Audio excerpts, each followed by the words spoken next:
კაი გამარჯობა, მე გიორგი ლიპარიშვილი ვარ, იგივე ლიპარა, მოსწავლებელი და დღეს ლიპარასკევაა ჩვენი გადაცემის დღე. გადაცემის რომელშიც ჩვენ ყოველ პარასკევს წარვადგენთ ხოლმე სხვადასხვა წიგნს, საბავშვოს თუ სადიდოს. დღესაც სადიდო წიგნი შეგირჩიეთ, უფრო დიდებისთვის მოსასმენი და გასაგები.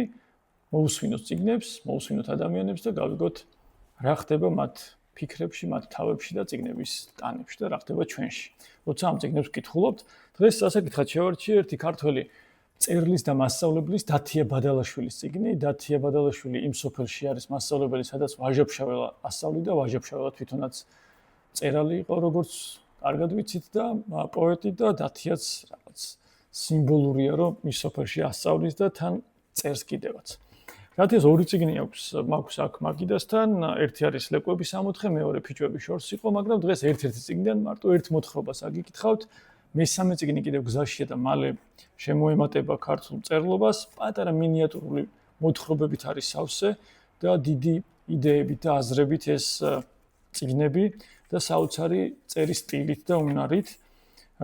აქ მოთხრობების რამდენიმე სათაურს აგიკითხავთ, მაგალითად ცეცხლად ნაქცევი სათქმელი, ფიჭვების შორს იყო, ჩემს ხსოვნაში იყო ერთი კაცი, იყო ერთიც, ჩემეული აღსარება, ბიჭი, თვალნაჭერი, დამასვენე, ძაღლი, ღამისთევა და კიდევ ბევრი სხვა.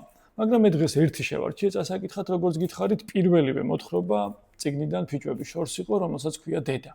წიგნიც ეძღვნება დედაჩემს და ანას, ესეთი წანამძღვარი აქვს და მე თვითონ ეს გადაცემა მინდა მიუძღვნა ყველა დედას, განსაკუთრებით და პირველ რიგში უკანონო პატიმრების დედების თამადობით, პირველ რიგში მათ მინდა მიუძღვნა დღევანდელი გადაცემა, იმიტომ რომ მათი შვილები უკანონოდ არიან დაპატიმრებული და რამდენიმე გამართლებელი განაჩენიც ვნახეთ. ამიტომ ხნედიყავით დედებო, მამებს სხვა დროს მოგიძღვნით და მალე თქვენი შვილების და თქვენი ქვეყნის თავისუფლების დღესასწაული ერთად აღვინიშნოს.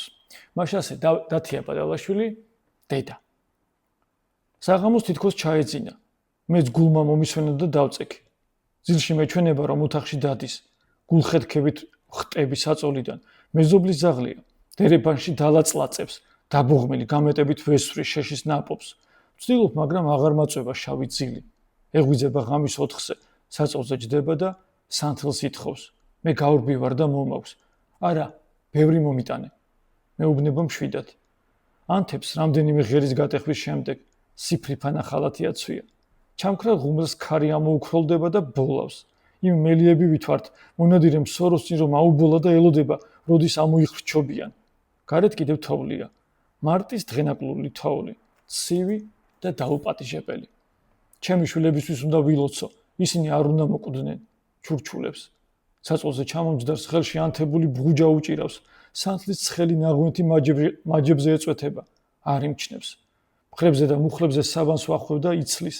მე დგომით ფეხები მეხლება. გვერდით წვები და გაყინულ მკლავზე ვეფერები. გონია თუ დავიძინებ მოვკვდები. ამიტომ მეძახის ყვირილით, როცა ძილი თვალებს მახუჭვინებს. თვალებს ნუხუჭავ შვილო, გაახილე.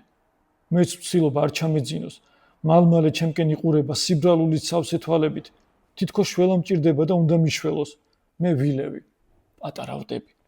არ შეგეშინდეს შვილო, მე გადაგარჩენ. დე, დაიძინე გთხოვ. გათენებისას როცა დაიღლება, შეიძლება ჩაეძინოს. ერთი წამით წყარო ცხომ ხუჭავს თვალებს. გათენდება და ექიმთან წავიყვან. მე ეს ოხერი მარტის წავა, ბუნებაც დაწყნარდება და ადამიანიც.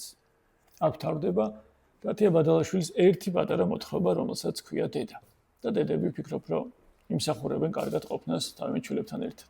მე შემდეგ ლიპარასკევამდე გემშვიდობებით, შემდეგ შეხვედრამდე. მადლობა დათიას და მადლობა თქვენ მოსმენისთვის დროებით.